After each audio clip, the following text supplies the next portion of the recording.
Hello दोस्तों। आप सभी को इस नए साल की बहुत बहुत बधाई हो। 2023 में हम सब आ चुके हैं। तो आप सब भी यूट्यूब फैमिली को मेरी तरफ से हैप्पी न्यू ईयर। तो आप सब इस नए साल में ज़रूर कुछ ना कुछ नया करने की सोच रहे होंगे।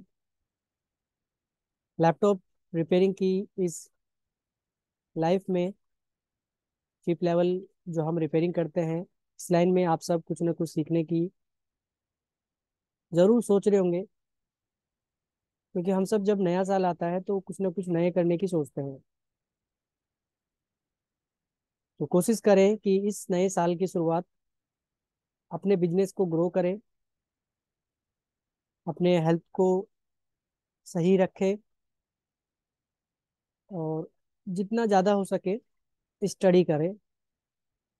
स्टडी करने के लिए मतलब हमारे जो चिप लेवल्स जो बोर्ड हम रिपेयरिंग करते हैं, तो हमारी लाइन ऐसी है कि हमें हमेशा पढ़ते रहना पड़ेगा। क्योंकि जितना हम पढ़ेंगे हमारे लिए उतना आसान होगा लैपटॉप को रिपेयर करने के लिए। ये सभी चीज़ें आप सबको पता है। तो कहीं से भी आप कोर्स करें, बट इंटरेस्ट के साथ कोर्स करें। सभी कोर्स कराते हैं, काफ़ी लोग टिप लेवल ट्रेनिंग प्रोवाइड कराते हैं, ऑनलाइन ऑफलाइन वीडियो कोर्स। आप किसी भी चीज़ से सीख सकते हैं। ऐसा नहीं है कि आप ऑफलाइन से ही बेटर सीख पाओगे या ऑनलाइन से ही बेटर सीख पाओगे या वीडियो कोर्स से ही बेटर सीख पाओगे। ये जो तीनों प्लेटफॉर्म है आपका, online and offline and video course, इनमें फ़र्क क्या होता है? इन तीनों में फ़र्क बस एक है कि ऑफलाइन में टीचर के सामने आप बैठे होते हो और ऑनलाइन में आप टीचर के सामने रहते हो बट सॉफ्टवेयर के माध्यम से। ऑफलाइन में तो आप फिजिकल टीचर्स के सामने रहते हो, ऑनलाइन में आप सॉफ्टवेयर के माध्यम से टीचर के सामने रहते हो। वीडियो कोर्स में आप दोनों में से किसी चीज़ में नहीं रहते हो। बट अगर आप में एक इंटरेस्ट है सीखने का, देखो रिपेयरिंग क्या चीज़ है। चिप लेवल रिपेयरिंग आपको अपने अंदर एक ट्रस्ट बनाना पड़ेगा, जुनून बनाना पड़ेगा। क्योंकि ऑनलाइन में भी वही पढ़ाया जाता है जो ऑफलाइन में पढ़ाया जाता है, और वीडियो कोर्स में भी तो वही होता है ना। क्योंकि क्लास की रिकॉर्डिंग को रिकॉर्ड किया जाता है, फिर आपको वो पब्लिश किया जाता है। तो तीनों जो मॉड्यूल है एक ही मॉड्यूल है। ऐसा नहीं है कि ऑनलाइन में अलग सिखाया जाता है, ऑफलाइन में अलग और वीडियो कोर्स में अलग। उस ऑफलाइन की रिकॉर्डिंग या ऑनलाइन क्लास जो सॉफ्टवेयर से होती है उसकी रिकॉर्डिंग को कलेक्ट करके उसे हम वीडियो कोर्स में कन्वर्ट कर देते हैं। इंफॉर्मेशन वही होती है जो ऑफलाइन में है ऑनलाइन में है, वही वीडियो कोर्स में होती है। और यहाँ पे एक बस ये डिफरेंस होता है कि जो हम प्रैक्टिकल बोर्ड पे जो प्रैक्टिकल करते हैं, वो प्रैक्टिकल ऑफलाइन में हम टीचर के सामने बैठ के करते हैं। टीचर के सामने बैठ के नहीं करते हैं, टीचर हमें दिखाते हैं कि इस बोर्ड को ऐसे ट्रेस करना है, यहाँ पे ये वोल्टेजेस हैं। और ऑनलाइन में क्या होता है कि आपको सॉफ्टवेयर के माध्यम से हेल्प ऑफ माइक्रोस्कोप, उसकी मदद से आपको बोर्ड का प्रैक्टिकल दिखाया जाता है। तो ऑनलाइन और ऑफलाइन में मुझे कोई बड़ा डिफरेंस नहीं लगता है।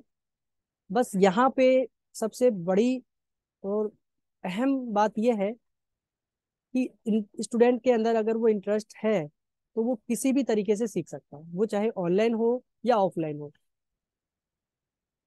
क्योंकि आप कुछ भी पढ़ते हो, आप अगर आपके अंदर इंटरेस्ट है तो आप सब कुछ कर सकते हैं। अब ऑनलाइन में और ऑफलाइन में एक और डिफरेंस है कि आप जहाँ पे ऑफलाइन में जाओगे वहाँ पे टीचर्स के पास इंस्टीट्यूट में आपको बोर्ड दिए जाएंगे कि आप बैठ के करो जो टीचर्स ने पढ़ाया है। बाकी ऑनलाइन में क्या होगा कि आपको टीचर्स माइक्रोस्कोप पे दिखाएंगे इस तरीके से ट्रबल शूट करना है। फिर आपको अपने ही जगह पे जहाँ पे आप हो अपने घर पर, वहाँ पे आपको कुछ टूल्स रखने पड़ेंगे, कुछ स्क्रैप बोर्ड रखने पड़ेंगे और जो ऑनलाइन में आपको पढ़ाया गया है, माइक्रोस्कोप से दिखाया गया है, उस चीज को आप अपने घर पे बैठ के अपने हाथों से करोगे। फिर जो प्रॉब्लम्स होगी आप टीचर से पूछ सकते हो। मतलब ये मैं आपको हर जगह का ऑनलाइन फीचर्स बता रहा हूँ। ऑफलाइन में तो प्रैक्टिकल इस तरीके से होता है, और ऑनलाइन में आपको अपने घर पे सेटअप बनाना होता है। ऑफलाइन में आपको इंस्टीट्यूट में ही सब कुछ मिल जाता है, आप वहां बैठे बैठे काम कर सकते हो। बट ऑनलाइन में क्या होता है कि आपको अपने घर पे मल्टीमीटर्स, मदरबोर्ड, एसएमडी, आयरन, ये सारी चीजें कलेक्ट करनी पड़ती है। या आप कहीं पे जॉब करते हो तो वहां पे आप इस चीज को कर सकते हो। और वीडियो कोर्स के अंदर आप टीचर्स के सामने बिल्कुल नहीं रहते हो। और वीडियो कोर्स में क्या है कि आप जो भी क्वेश्चंस करोगे उसके आंसर आपको सडनली और इमिडिएटली नहीं मिलेगा। बट ऑफलाइन और ऑनलाइन में आपके जो क्वेश्चंस होंगे वो आप तुरंत टीचर से पूछ सकते हो। तो ये आप तीनों चीज खुद से समझ सकते हो कि कैसे क्या है, और आप इन तीनों में से जो भी आपको इंटरेस्ट हो आप चूज कर सकते हो। बट ऐसा नहीं है कि सर बेटर कौन सा होता है, सभी चीजें बेटर है, बेस्ट है। आप अपने अंदर एक इंटरेस्ट बनाए, आप जरूर सीख सकते हो। आप कहीं से भी कोर्स करो, आप कर सकते हो। चलिए इसी तरीके से आप जरूर नई साल की इस तरीके से आप शुरुआत करेंगे। इसी तरीके से मैं आपको कुछ टेस्टिंग बता देता हूँ। जैसे कि हमारे पास जो बोर्ड आते हैं, तो इस तरीके से आप सबने देखा होगा, बोर्ड पे 3 लैक्स के कुछ मॉसफेट्स, कुछ डायोड, ट्रांजिस्टर, या 6 लैख के मॉसफेट, डायोड, ट्रांजिस्टर बोर्ड पे होता है। तो हम इसे कैसे चेक करेंगे? मल्टीमीटर से हम इसे कैसे चेक कर सकते हैं? मॉसफेट चेक करना आता है हमें, वोल्टेज चेक करना, कैपेसिटर चेक करना, रेजिस्टर चेक करना। बट बहुत बार हम इस 3 लैक्स के ट्रांजिस्टर को, 3 लैक्स के मॉसफेट्स को चेक नहीं कर पाते, या 3 लैक्स के डायोड को। सिंगल 2 लैक्स के जो डायोड होते हैं उसे तो हम इजीली चेक कर लेते हैं। जो आपने देखा होगा, कुछ इस तरीके का डायोड होगा, ये यहाँ पे हम इसे चेक कर लेते हैं। बट जब 3 लैक्स के डायोड, जो कि कुछ इस तरीके से आप देख सकते हो D4, इसको हमें कैसे चेक करना होता है, ये मैं आपको इस वीडियो में दिखा देता हूँ। तो सबसे पहले मैं आपको मॉसफेट दिखा दूंगा। 3 लैक्स के मॉसफेट को आपको कैसे चेक करना है। तो सबसे पहले तो आप इस चीज को यहाँ पे ध्यान रखना है, जब भी आपके पास 3 लैक्स के मॉसफेट आते हैं, आपको क्या करना है हमेशा, आप इसमें 3 लैक्स के मॉसफेट में आप जो इसके नाम होते हैं, जो मैं इसे टोपी बोलता हूँ, टोपी, इसे हम बोलते हैं ड्रेन। मॉसफेट में ऊपर का जो पॉइंट होता है वो ड्रेन होता है। एंड राइट हैंड पे जो आपका पॉइंट्स पड़ेगा वो होगा सोर्स, एंड लेफ्ट हैंड होगा आपका गेट। ये राइट और लेफ्ट आपको जब समझना है, जैसे कि अभी मैंने इस पिक्चर्स को बनाया है, तो आपके जो 2 पॉइंट्स हैं आपके राइट हैंड और लेफ्ट हैंड के साइड में आ रहा है। तो जो आपका राइट हैंड होगा वो सोर्स होता है, एंड लेफ्ट हैंड गेट होगा। किसी भी 3 लैक्स के मॉसफेट में आप ले सकते हो, या किसी भी 3 लैक्स के ट्रांजिस्टर में ले सकते हो। ट्रांजिस्टर में बस नाम का फर्क होता है, एमिटर कलेक्टर।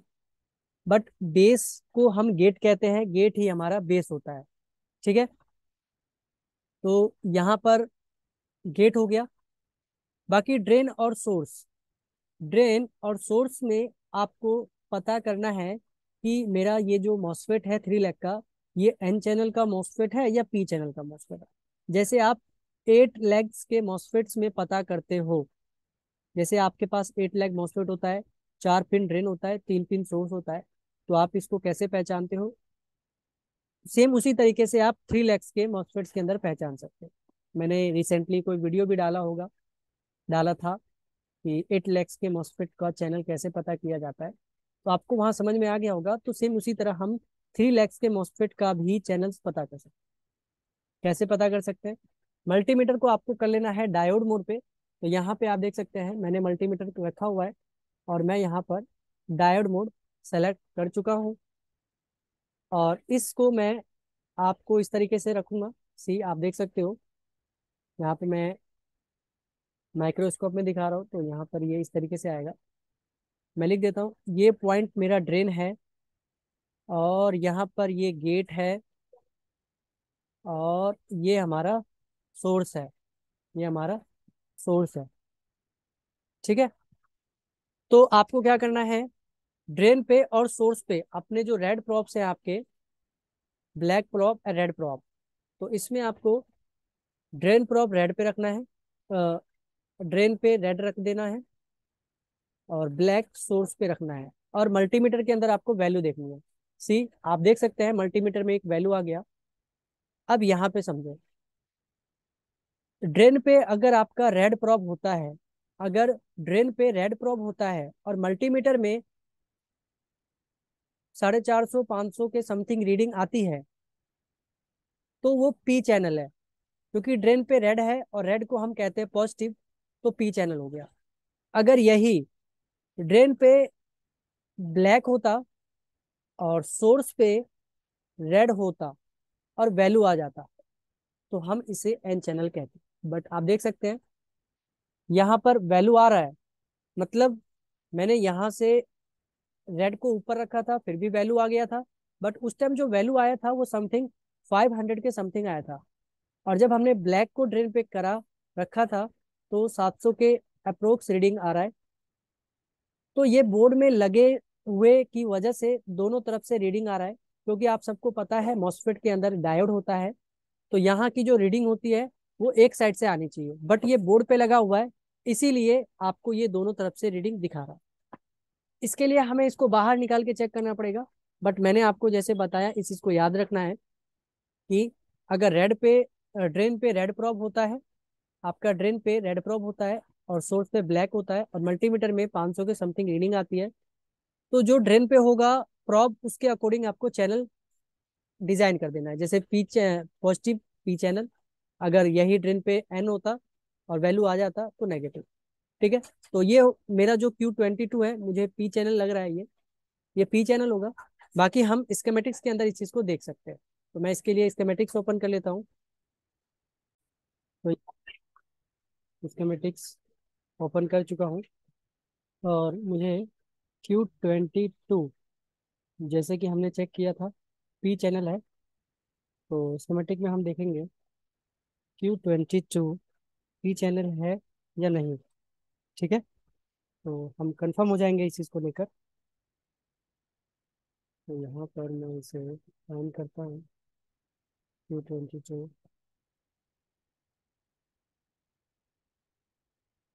यस, सी, Q22।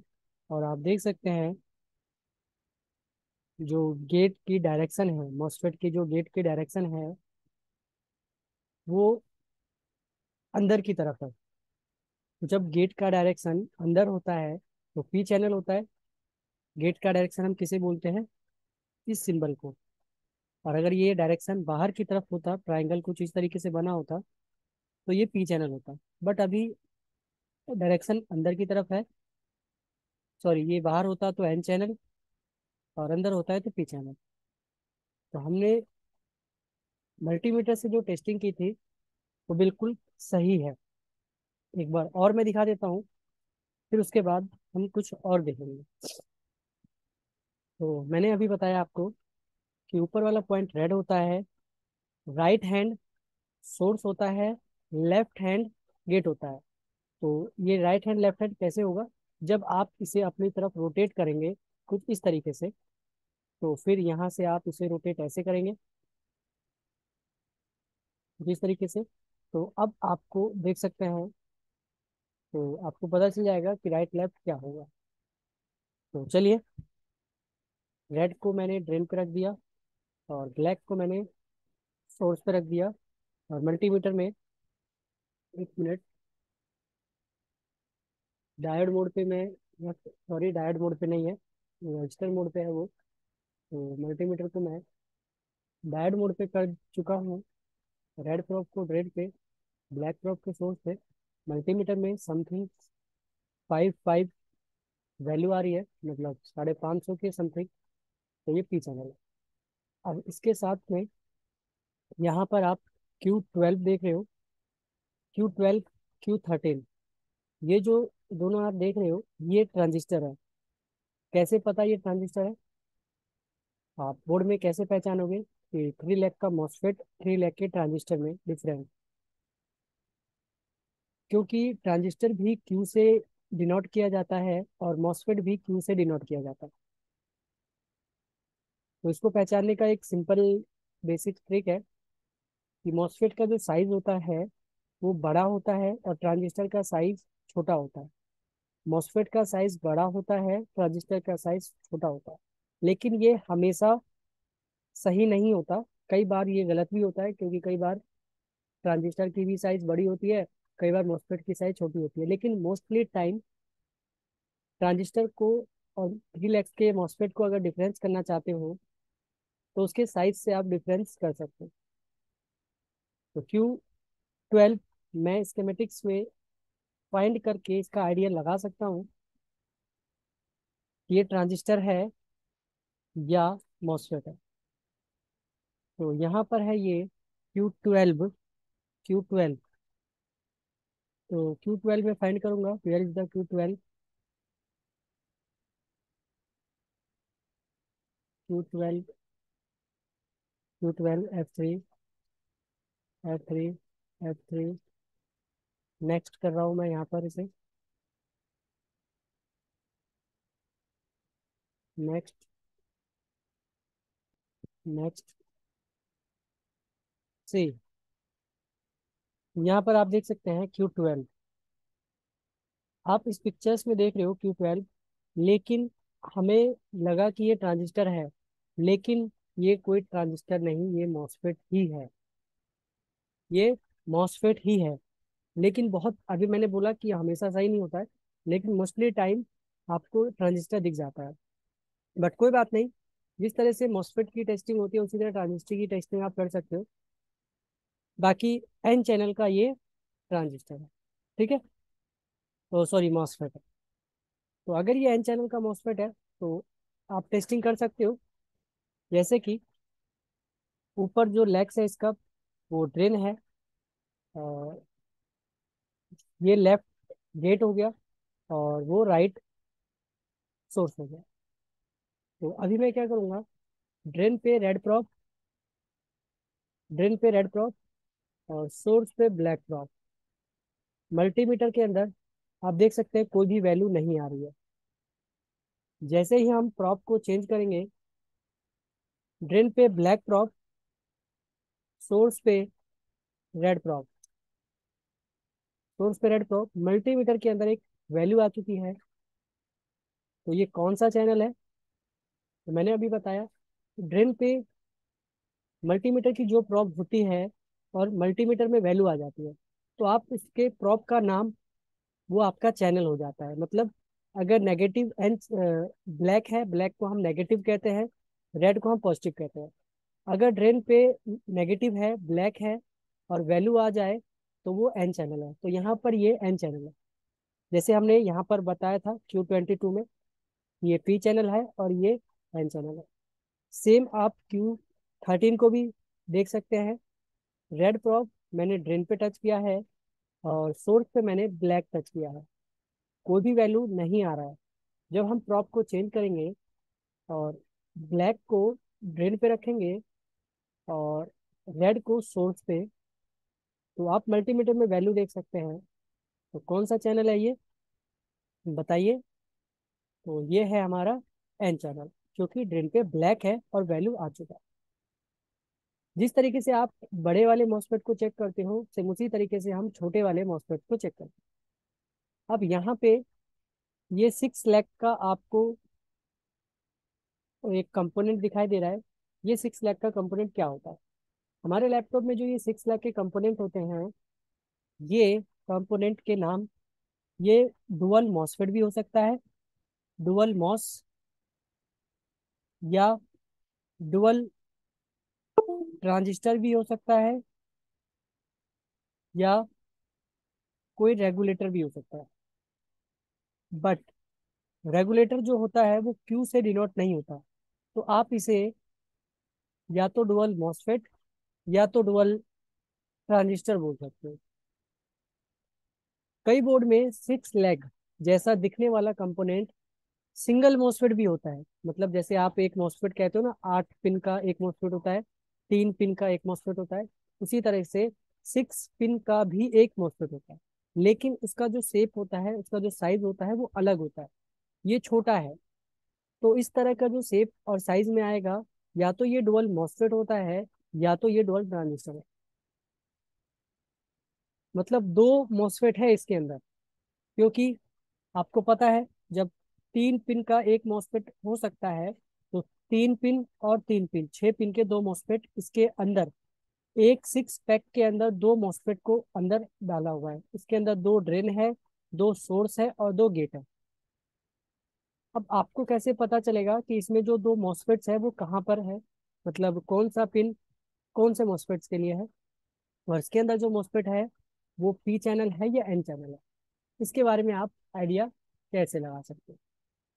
तो ये आइडिया आप लगा सकते हो सिंपल, जैसे कि मैं अभी आपको टेस्ट करके दिखा देता हूँ। बेसिक्स में बता रहा हूँ, आराम से समझना आप सबको। यहाँ पर एक बार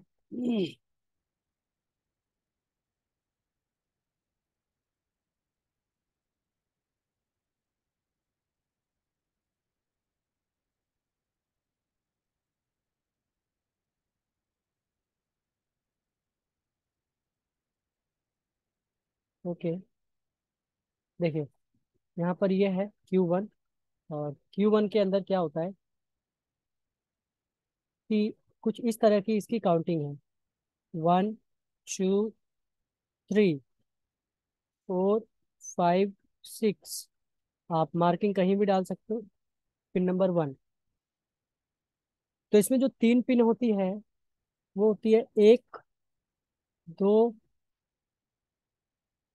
6, 1 2 6, 1 2 6, ये हो गए हमारे एक मॉसफेट, ये हमारे एक मॉसफेट हो गए। दूसरा जो मॉसफेट है हमारा, वो है 3 4 5, ये हमारे 3 4 5 के मॉसफेट हो गए। तो आप इसे कैसे काउंटिंग कर सकते हो और कैसे पता लगाओगे कि मॉसफेट में सोर्स ड्रेन कौन सा है? तो 6 लेग में आप हमेशा याद रखना, अगर वो डुअल मॉसफेट होता है या डुअल ट्रांजिस्टर होता है 6 लेग में, तो उसकी पिन नंबर 2 और पिन नंबर 5 हमेशा गेट होता है। पिन नंबर 2 एक मॉसफेट का गेट होगा, पिन नंबर 5 दूसरे मॉसफेट का गेट होगा, या एक गेट जो पिन नंबर 2 है ट्रांजिस्टर का बेस होगा, 5 नंबर दूसरे ट्रांजिस्टर का बेस होगा। मतलब आमने सामने गेट होते हैं। ठीक है, गेट के बाद जो बच गए हमारे, तो एक होता है ड्रेन और एक होता है सोर्स, एक होता है सोर्स, एक होता है ड्रेन, इस तरीके से। तो आप समझ लो आमने सामने ही सब कुछ होता है। यहाँ पर एक हो गया, यहाँ पर दूसरा हो गया, मॉसफेट, ड्रेन, सोर्स, गेट, ये एक हो गया, और दूसरा यहाँ पर ये हो गया, दो मॉसफेट हो गए। तो अब आपको अगर इसका चैनल पता करना है तो कितना सिंपल है। चैनल पता करने के लिए हमें ड्रेन और सोर्स की जरूरत होती है। तो हम इसके कोने कोने वाले पिन को प्रॉप्स टच करके आइडिया लगा लेंगे कि कौन सा चैनल है। ठीक है, तो देखो, यहाँ पर 6 लाख का मॉसफेट है, और Q1 पिन नंबर 1, तो यहाँ पर डॉट है हल्का सा, आपको यहाँ पर नहीं दिख रहा होगा डॉट, देख सकते हो, एक हल्का सा डॉट है। तो पिन नंबर 1 की काउंटिंग यहाँ से है, ये 2 नंबर बीच वाली और 5 नंबर गेट है। तो मैं यहाँ पर ड्रेन पे और यहाँ पर सोर्स पे मल्टीमीटर टच कर रहा हूँ, बट कोई वैल्यू नहीं है। क्रॉप टच बैक कर रहा हूँ, मे बी ये सोर्स हो सकता है। तो आप देख सकते हैं वैल्यू आ चुका है। 1 नंबर पे मैंने रेड प्रॉप कनेक्ट किया हुआ है, और उसके अपोजिट 6 नंबर पे मैंने ब्लैक टच किया हुआ है। और मल्टीमीटर में समथिंग 500 टू 600 के बीच में वैल्यू है। तो ये कौन सा चैनल है? तो पहले आपको ये पता होना चाहिए कि ड्रेन किधर आता है और सोर्स किधर आता है। तो यहाँ पर जो ड्रेन है, पिन नंबर 6, मैंने यहाँ पर गलत काउंट कर दिया है। यहाँ पर जो है ये आपका ड्रेन है और ये आपका सोर्स है। पिन नंबर 1 सोर्स है। ठीक है, और यहाँ पे उल्टा हो जाता है। हम इस चीज़ को स्कीमेटिक से कंफर्म कर लेंगे, कोई बात नहीं। सोर्स और ड्रेन। ठीक है, चलिए। तो मैंने ड्रेन पे ब्लैक प्रोब रखा और सोर्स पे रेड प्रोब रखा है, वैल्यू आ गया। तो इसमें एक एन चैनल का मॉसफेट है। अब दूसरा देख लेते हैं, दूसरा कौन सा है? 3 नंबर और 4 नंबर। सॉरी, हाँ, 3 नंबर और 4 नंबर। तो 3 नंबर ये है, 3 नंबर के ड्रेन पे रेड प्रोब मैंने रख दिया और 4 नंबर पे ब्लैक रख दिया। तो एक वैल्यू आ रही है 800 की समथिंग। तो अगर मैंने ड्रेन पे रेड रखा तो पी चैनल है उसके अकॉर्डिंग। बट वैल्यू अगर आप देख रहे हो तो मॉसफेट की वैल्यू 500 से 600 के बीच में होती है, या 650, बट ये 800 है। तो एक बार मैं प्रॉप को चेंज करूंगा, यहाँ पे प्रॉप एक्सचेंज करूंगा। अब मैंने ड्रेन पे ब्लैक रख दिया और सोर्स पे रेड रख दिया। और आप वैल्यू देखोगे, एक वेट, एक यहाँ पे मैंने टच किया। हाँ, अब आप मल्टीमीटर में वैल्यू देख सकते हैं, this is the right value. तो ड्रिल पे अभी मेरा ब्लैक है, तो ये भी मेरा एन चैनल है। मतलब इसके अंदर जो दो मॉसफेट इंटीग्रेटेड है, ये दोनों मॉसफेट हमारे एन चैनल है। अब और आपको पता चल चुका है कि 6 लैग के अंदर कौन सा सोर्स, कौन सा ड्रेन होता है और गेट कौन सा होता है। तो आप इस वीडियो को शांति से नोट कॉपी पे नोट करके समझ सकते हैं, कोई बड़ा टॉपिक नहीं है, क्योंकि ये बेसिक्स होते हैं। अगर इसके बारे में अगर हमें नॉलेज होती है तो हम बहुत अच्छे से समझ जाते हैं। हम इस चीज़ को स्कीमेटिक से वेरीफाई करेंगे ताकि हमारा कॉन्फिडेंस लेवल हाई होगा कि हमने जो पता किया है वो सही है या नहीं। Find the Q1। मैं Q1 को फाइंड करूंगा, वेयर इज द Q1, और फिर आपको पता चल जाएगा। सी, स्कीमेटिक्स के अंदर यहाँ पर लिखा है Q1B। यहाँ पर लिखा है Q1B, Q1A। अक्सर आपको स्कीमेटिक में इसी तरीके से मिलेगा। ये दोनों के दोनों 6 मॉसफेट है, मतलब एक ही मॉसफेट है इस तरीके का। बोर्ड पे आपको 6 लैख मिलेगा, बट स्कीमेटिक्स में उसे डिवाइड कर रखा है, क्योंकि इसके अंदर दो मॉसफेट है ना। एक मॉसफेट को अलग सर्किट के लिए कंट्रोल किया गया है और दूसरे को अलग सर्किट के लिए कंट्रोल किया है। बोर्ड पे क्या नाम है इसका? PQ1, sorry Q1। तो स्कीमेटिक्स ने इसके अंदर के स्कीमेटिक के डायग्राम को अलग अलग डिजाइन कर दिया, तो नाम दिया है Q1A, Q1B। बोर्ड पे ये एक पैकेज में है, बट स्कीमेटिक्स में इसे अलग कर दिया गया। बट इसे आइडेंटिफाई करने के लिए ABC का नाम दिया जा सकता है। और आप दोनों देख सकते हैं कि एन चैनल है, क्योंकि जो उसकी गेट की डायरेक्शन है, see this is a gate direction. Gate की डायरेक्शन बाहर की तरफ है तो एन चैनल होता है। अगर गेट की डायरेक्शन अंदर की तरफ होता तो पी चैनल। और यहाँ पर आप देख सकते हो 1 नंबर, 2 नंबर, 6 नंबर एक मॉसफेट होता है। 3 नंबर, 4 नंबर, 5 नंबर दूसरा मॉसफेट होता है, जैसे मैंने अभी आपको बताया था। ठीक है, और कौन सा सोर्स कौन सा ड्रेन होता है? 1 नंबर सोर्स है, 6 नंबर ड्रेन है। 3 नंबर ड्रेन है, 4 नंबर सोर्स है। मतलब अगर आप 6 पिन को इस तरह से यहाँ लिखते हो, 1, 2, 3, 4, 5, 6, यहाँ पे आप मार्किंग करते हो। तो 1 नंबर है मेरा सोर्स और 6 नंबर है मेरा ड्रेन और 2 नंबर है मेरा गेट। ये हो गया एक मॉसफेट। ठीक है, और दूसरा मॉसफेट जो है हमारा, वो है 3 नंबर को कहते हैं हम ड्रेन, 4 नंबर को कहते हैं सोर्स और 5 नंबर को कहते हैं गेट। ठीक है, इस तरीके से आपको इस चीज को समझना है, और आप खुद से 6 लैख के मॉसफेट का चैनल पता कर सकते हैं, क्योंकि हमें ज्यादातर सिर्फ 8 पिन, मतलब अगर मैं आपको दिखाऊं तो हम इस तरह के मॉसफेट के चैनल्स पता करते हैं अक्सर। यहाँ पे हम इसके मॉसफेट पता करते हैं। बट जो 3 लैक्स के आते हैं, जैसे कि यहाँ पर PQ305, PQ998, इनका भी चैनल हमें पता करना आना चाहिए, क्योंकि हम बहुत बार इसे चेंज करते हैं। अक्सर बोर्ड पे, लैपटॉप के बोर्ड पे जो 3 लैक्स के मॉसफेट होते हैं वो अक्सर एन चैनल के ही होते हैं, 90%। बट कभी कभी 10% वो पी चैनल के हो सकते हैं, और अगर आपने वहाँ पे गलती से एन चैनल लगा दिया वो काम नहीं करेगा। तो एटलीस्ट हमें इसके चैनल्स का पता करने का तरीका पता होना चाहिए। ठीक है। अब यहीं पर हम बात कर लेते हैं डायोड की। डायोड की अब डायोड की जो कैटेगरी है वो बहुत सारी है। डायोड की कैटेगरी बहुत सारी है। हम कभी भी 3 लैक्स के डायोड को बिना देखे चेंज नहीं कर सकते, बिना टेस्ट किए चेंज नहीं कर सकते। तो डायोड की टेस्टिंग क्या है, मैं आपको आज अच्छे से समझा दूंगा। 3 लैक्स के डायोड की टेस्टिंग।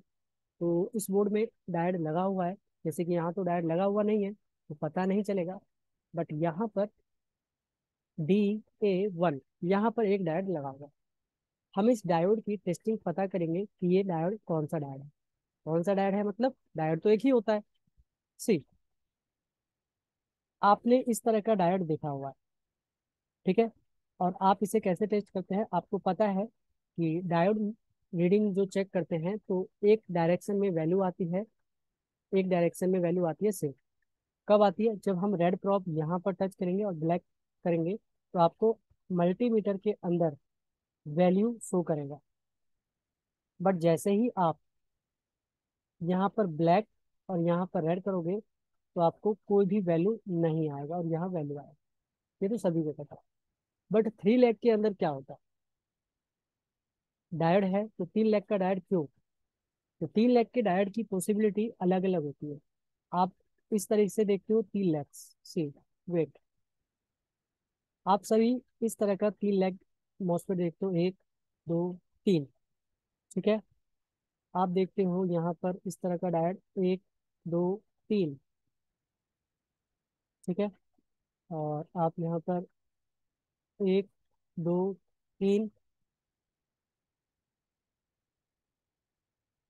1 2 3 डायोड के अंदर कई डिफरेंसेस हैं। जैसे कि आपको मिलेगा एक डायोड कुछ इस तरीके का। सी, 3 पिन के अंदर 2 डायोड मिलेंगे आपको, और उन दोनों डायोड का जो कैथोड पॉइंट होगा वो एक होगा, जो कि हमारे टोपी से कनेक्टेड होगा। तो इस 3 लैक्स के अंदर कितने डायोड है? 2 डायोड, ठीक है। यहाँ पर भी आपको 2 डायोड देखने को मिलेगा। सी, एक डायोड, 2 डायोड, इसमें भी 2 डायोड है। अच्छी बात है। अब आपको यहाँ पर देखने को मिलेगा, वेट,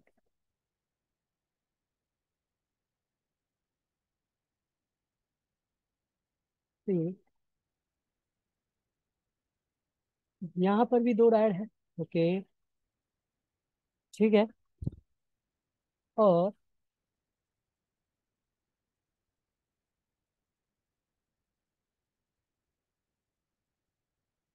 इसमें एक ही डायोड है। तो क्या फर्क पड़ता है? सभी में तो 2 डायोड है। 2 डायोड तो है, लेकिन अगर आप इस पिक्चर्स को ध्यान से देख रहे हो तो जो 3 पिने हैं उस 3 पिनों में डायोड के अंदर की जो डिजाइन है वो अलग अलग है। तो हम कभी भी इस तरह के डायोड को चेंज करते हैं तो सबसे पहला रूल यहाँ पर यह है कि हमें ये पता होना चाहिए कि इसके अंदर जो डायोड का डिजाइन है वो पहले नंबर जैसा है या दूसरे या तीसरे नंबर की तरह या चौथे नंबर की तरह। क्योंकि फॉर एग्जाम्पल आपका डायोड 1 नंबर की तरह है और आपने लगा दिया 2 नंबर का डायोड। आपने यहाँ पर, है तो 3 पिन का ना, 3 पिन के डिजाइन में तो दिखाई नहीं दे रहा है। आपने इसको हटाकर आपने ये वाला डायोड लगा दिया यहाँ पर। लगा हुआ कौन सा था? ग्रीन कलर का। तो आपका ये बिल्कुल कोई काम नहीं करेगा, खराब नहीं होगा, बोर्ड जलेगा नहीं, शॉर्ट नहीं होगा। आपकी ये सप्लाई बंद हो जाएगी। क्यों बंद हो जाएगी? क्योंकि आप इस पिक्चर्स में खुद देख सकते हैं 1 नंबर के डायोड की डायरेक्शन क्या है और 2 नंबर की डायोड की डायरेक्शन क्या है। 1 नंबर में कहा जा रहा है फॉर एग्जाम्पल 1 2 3, 1 2 3, ये काउंटिंग है। तो 1 नंबर पे वोल्टेज देंगे तो 3 नंबर पे वोल्टेज जाएगा, या 2 नंबर पे वोल्टेज देंगे तो 3 नंबर पे जाएगा। लेकिन अगर हम 3 नंबर पे कोई वोल्टेज देंगे तो ना ही 2 पर आएगा और ना ही 1 पर आएगा, क्योंकि वो डायोड का कैथोड पॉइंट पे ब्लॉक कर देगा। है ना? डायोड के बारे में तो आपने यही पढ़ा है ना, कि अगर आपने यहाँ पर वोल्टेज दिया है तो आपको यहाँ पर वोल्टेज मिलेगा। बट अगर आपने वोल्टेज यहाँ पर दिया है तो आपका वोल्टेज यहाँ नहीं आ पाएगा। तो सेम यहाँ पर हो रहा है ना। तो आपने अब क्या किया दूसरे में, अगर आपने 2 नंबर पे वोल्टेज दिया तो 3 नंबर पे नहीं जाएगा, अगर आपने 1 नंबर पे वोल्टेज दिया तो 3 नंबर पे नहीं जाएगा। अगर आपने 3 नंबर पे वोल्टेज दिया है तो 2 नंबर के ऊपर भी चला जाएगा और 1 नंबर के ऊपर भी चला जाएगा एक साथ, क्योंकि यहाँ पर वोल्टेज देने से इस रास्ते से भी आगे बढ़ेगा और इस रास्ते से भी आगे बढ़ेगा। ठीक है। तो आप कैसे लगा सकते हो, नहीं लगा सकते ना, क्योंकि वो ब्लॉक कर देगा। आपका सपोज ग्रीन कलर का डायड है और आपने लगा दिया पिंक कलर का डायड, मतलब यह डिजाइन की बात कर रहा हूँ मैं, तो काम नहीं करेगा। या आपका यहाँ पर ये देखो, इसके अंदर भी 2 डायड है, लेकिन क्या फर्क है इसके अंदर क्या फर्क, यहाँ पे जो डायोड है ना, बहुत सिंपल है। यहाँ पर डायोड जो लगाया गया कुछ इस तरीके से, सी, एक डायोड के पीछे एक डायोड, लेकिन ये गोल है मतलब 3 लैक्स में, तो इसको रोटेट कर दिया इस तरीके से। इसी यही डायोड है देखो, पहले एक डायोड बनाया इस तरीके से, सी, एक डायोड बनाया, फिर इसके ऊपर एक डायोड बनाने की कोशिश किया, लेकिन उसको ऐसे करके घुमा दिया, तो एक डायोड के पीछे एक डायोड बन गया ना। तो आप कैसे लगा सकते हो, इनके नाम होते हैं, क्या नाम है इसका, नाम आप बोल सकते हो कॉमन कैथोड। कैथ दोनों डायोड तो 2 है, लेकिन दोनों के डायोड का जो कैथोड है वो एक है, तो कॉमन कैथोड, या इसको बोल सकते हो डुअल एनोड। 3 लेग में 2 डायोड के अलग अलग एनोड है, तो डुअल एनोड, इसको बोल सकते हो कॉमन एनोड, या बोल सकते हो डुअल कैथोड, इसे बोल सकते हो सीरीज डायोड। सीरीज, एक के पीछे एक लगने का मतलब सीरीज कंपोनेंट हो गया, तो ये सीरीज डायोड हो गया, सीरीज एक के पीछे एक। और 4th नंबर पे है सिंगल, 3 लेग का है लेकिन एक ही डायोड काम कर रहा है उसके अंदर, 3 लेग का है लेकिन एक ही डायोड काम कर रहा है। ये सारे डायोड जो है आपको लैपटॉप रिपेयरिंग में मिलते हैं, मैं ऐसे ही नहीं लिखवा रहा हूँ आपको। अगर आप स्कीमेटिक पढ़ते हो, बेसिक्स हो, बिगिनर्स हो, तो आप इस पिक्चर्स को नोट करके रख लो, आपको ये स्कीमेटिक्स में दिखेगा। ठीक है। चलिए मैं अब आपको फाइंड करना बताता हूँ कि आप कैसे फाइंड करोगे कि ये 4 डायोड में से कौन सा डायोड आपका है। ठीक है। चलिए, तो यहाँ पर DA1 को फाइंड करते हैं बहुत सिंपल तरीके से। जैसे कि ये डायोड मेरा DA1 यहाँ पर है, अभी आप एक पिक्चर बना लो, अभी आप एक पिक्चर्स बना लो, सी, 1 2 3। आई डोंट नो इसके अंदर के डायोड का फेस क्या है, हम इसे चेक करके बनाएंगे। तो यहाँ पर वीडियो थोड़ी लेंथी होगी, बट आपको पता है मेरी वीडियो लेंथी होती है, बट आपको कुछ ना कुछ जरूर नॉलेज मिलता है इससे, टाइम वेस्ट बिल्कुल नहीं होगा आपका। चलिए, तो यहाँ पर और डायोड के अंदर टेस्टिंग आपको पता है ना, कि जो डायोड होता है रेड यहाँ पर, ब्लैक यहाँ पर वैल्यू आएगा, और ब्लैक रेड वैल्यू नहीं आएगा। तो मैंने रेड ऊपर की तरफ टोपी पे रख दिया, और ब्लैक मैंने यहाँ पर, और 1 मिनट, सी, वैल्यू आ रहा है, अगर वैल्यू आ रहा है, आप देख सकते हो वैल्यू आ रहा है, मैंने रेड ऊपर रखा हुआ है और ब्लैक नीचे रखा हुआ है, वैल्यू आ रहा है। तो हम इसका डिजाइन बनाएंगे, सी, रेड ऊपर रखा था मतलब रेड यहाँ पर इस तरीके से हो गया, ब्लैक यहाँ पर बन गया। लेकिन अगर मैं आप प्रॉप चेंज करूंगा, सेम यहाँ पे था ना वैल्यू आ रहा है, अब मैं प्रॉप चेंज कर रहा हूँ, रेड को नीचे रख दिया उसी पॉइंट्स पे, और ब्लैक को मैंने ऊपर कर दिया, सी, वैल्यू अभी भी आ रहा है। तो दोनों तरफ से आने का मतलब क्या हुआ, आप यहाँ पर बोर्ड में लगा हुआ है कंपोनेंट, क्योंकि बोर्ड में कंपोनेंट लगने की वजह से बोर्ड की इम्पिडेंस आती रहती है, बट हम किस वैल्यू को समझेंगे। तो जो डायोड की वैल्यू थी ना, सॉरी 1 मिनट, ये अभी ना डायोड मोड पे नहीं है, गलती हो गई, डायोड मोड पे मैंने कर दिया। अब हम दोबारा देखेंगे, पहले मल्टीमीटर डायोड मोड पे नहीं था, फिर से हम रेड को ऊपर रखेंगे और ब्लैक को नीचे रखेंगे, वैल्यू नहीं आ रहा है, सॉरी मैंने उस टाइम ना रजिस्टर के सर्किट पे रखा था, तो यहाँ से हम इस डायोड को हटा देंगे, अभी नहीं बनेगा। अब देखो, रेड को मैंने ऊपर रखा है और ब्लैक को मैंने नीचे रखा है, बट मल्टीमीटर के अंदर कोई भी वैल्यू नहीं आ रहा है, ठीक है।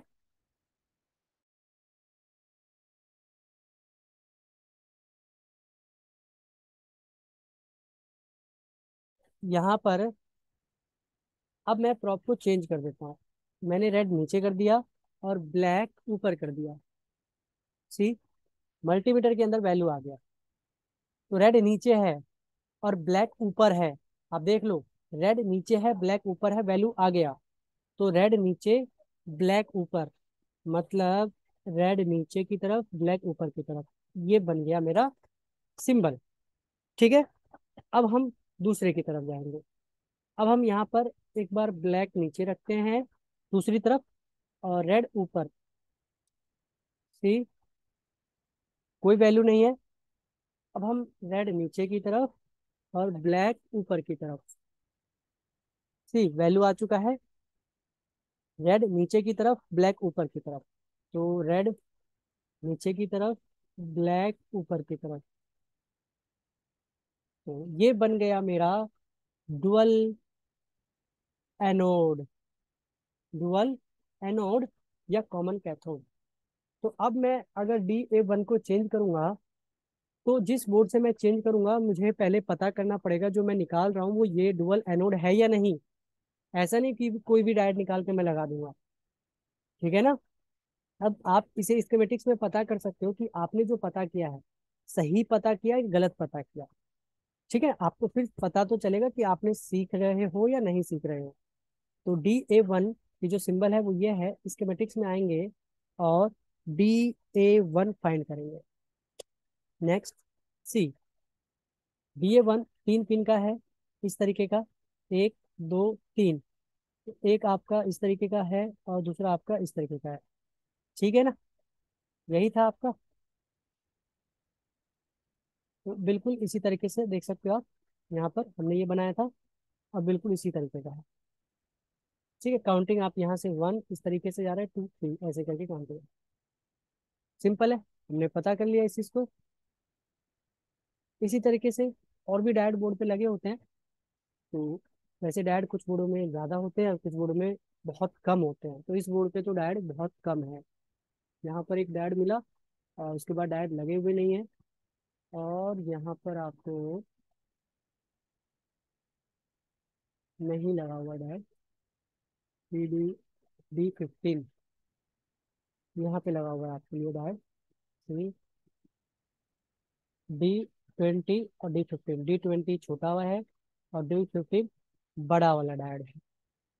तो एक इस डायोड के बारे में भी बता देता हूँ, ठीक है। तो पहले सिंबल बनाएंगे 3 लैक्स का, 1, 2, 3। यहाँ पर मैं लिख देता हूँ रेड, ब्लैक, वैल्यू आएगा, ठीक है। तो किधर है रेड, किधर ब्लैक, देखो। रेड मैंने ऊपर रखा और ब्लैक मैंने आपके लेफ्ट हैंड वाले पिन पे रखा, वैल्यू नहीं आया। रेड ऊपर है और ब्लैक राइट हैंड के पिन पे रखा, वैल्यू नहीं आया, ठीक है। अब रेड प्रॉप को नीचे और ब्लैक प्रॉप को ऊपर, वैल्यू आ गया। रेड प्रॉप लेफ्ट हैंड पे है, ब्लैक प्रॉप ऊपर है, तो सिंबल बनाऊंगा मैं सी, ठीक है। अब नाउ रेड प्रॉप को राइट हैंड और ब्लैक को ऊपर, सी, वैल्यू आ गया। वैल्यू आ गया मतलब फिर से हम सेम सेम डायड बन गया फिर से। सेम डायड यहाँ पर ये बन चुका है। और अगर आप देखना चाहते हो तो D15 हम पता कर सकते हैं कि जो सिंबल बनाया है वो सही है या नहीं। D15 enter, see, this is right position, ठीक है। इसी तरीके से बनाना था। तो हम मल्टीमीटर की मदद से 3 लैक्स के जो कंपोनेंट्स हैं उनकी टेस्टिंग कर सकते हैं, 6 लाख के जो कंपोनेंट हैं उनकी टेस्टिंग कर सकते हैं। जैसे यहाँ पर ये भी 6 लाख का है, आप देख सकते हैं। सी, दिस इज 6 लाख, जो कि डुअल मॉसफेट होगा। फिर यहाँ पे सिंगल है, यहाँ पर सिंगल है 3 लैक्स, फिर 8 लाख सिंगल मॉसफेट। और याद रखना है कि 6 लाख में सिंगल मॉसफेट भी आते हैं, डुअल मॉसफेट भी आते हैं, डुअल ट्रांजिस्टर में। आप सबको रजिस्टर के बारे में पता ही है, ठीक है। नेटवर्क रजिस्टर के बारे में पता है, कैपेसिटर, सारे कंपोनेंट्स को आप सब पहचान लेते हैं। तो ये था। और जो यहाँ पर मैं बता दूं, इस तरीके का जो 5 पिन का आपको मिलता है बोर्ड पे लगे हुए 5 लैक्स कंपोनेंट्स, तो ये क्या होते हैं, ये कई बार लॉजिक्स होते हैं, लॉजिक गेट, या कई बार ये रेगुलेटर, मतलब वोल्टेज बनाने की आईसी होती है। ये 3.3 वोल्टेज इनपुट करके 1.5 वोल्ट या मे बी 1.8 वोल्ट या अप्रोक्स 1 वोल्ट, ये वोल्टेज बनाने के लिए 5 लैक्स की आईसी यूज की जाती है। बट मोस्टली टाइम जो 5 लैक्स होती है वो लॉजिक गेट्स होते हैं। लॉजिक गेट क्या होता है आप सबको पता होगा, जैसे एंड गेट, नॉट गेट, और गेट, ठीक है। तो इस तरीके से जो मैंने आपको बताया, आप भी के पास बोर्ड होगा तो आप भी मल्टीमीटर से टेस्ट करें और फीडबैक मुझे दे, कमेंट्स करें कि आपने टेस्ट किया, और आप टेस्ट करने के बाद उसका स्कीमेटिक निकाल कर वेरीफाई करें कि आपने सीखा या नहीं सीखा, ठीक है। तो ये थी एक छोटी सी वीडियो, तो आई होप आपको समझ में आया होगा। तो फिर से आप सभी को इस आज के दिन की हैप्पी न्यू ईयर एंड बहुत बहुत बधाई हो। फिर मिलेंगे नेक्स्ट वीडियो में। Thank you for watching.